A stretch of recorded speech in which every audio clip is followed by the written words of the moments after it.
Hello guys! Hello mga kamamo! Ayan po, kahapon po, Thursday, meron po kaming presentation sa auditorium. Kasi po is principal day po kahapon. So nag-prepare po ang KG1, KG2, Grade 1, Grade 2 ng little presentation para sa aming principal. So ayan po yung aming nagpe-perform ngayon, ang ating Grade 1 student. Ayan po. Ay, grade 2 na po pala to. Ito yung grade 2 student.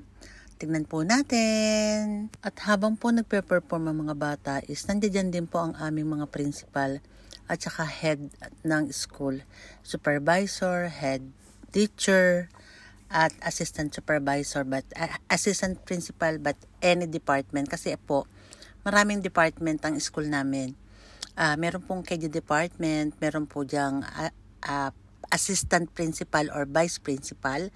Meron po kaming elementary, grade 1 to grade 5 is assistant principal. Boys section, different po. Girls section is different din po.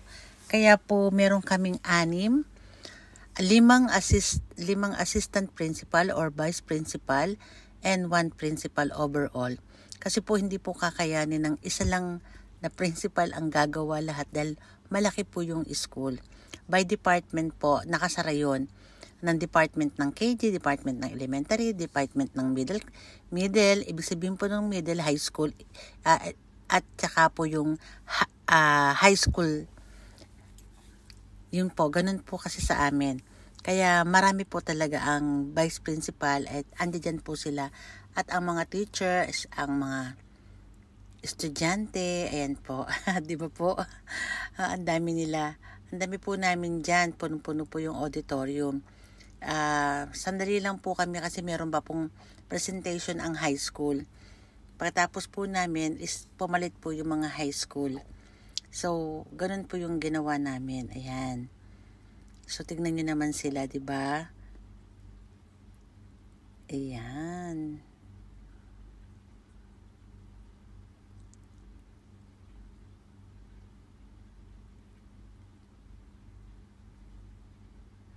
Tingnan nyo ang cute nila, di ba?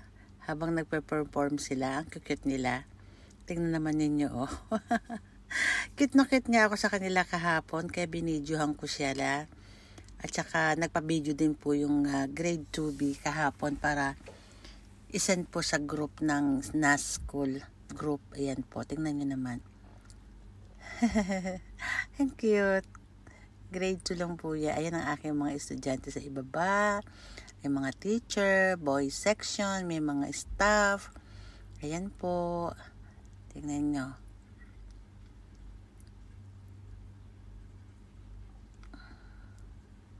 Ayan. Meron pa po sila.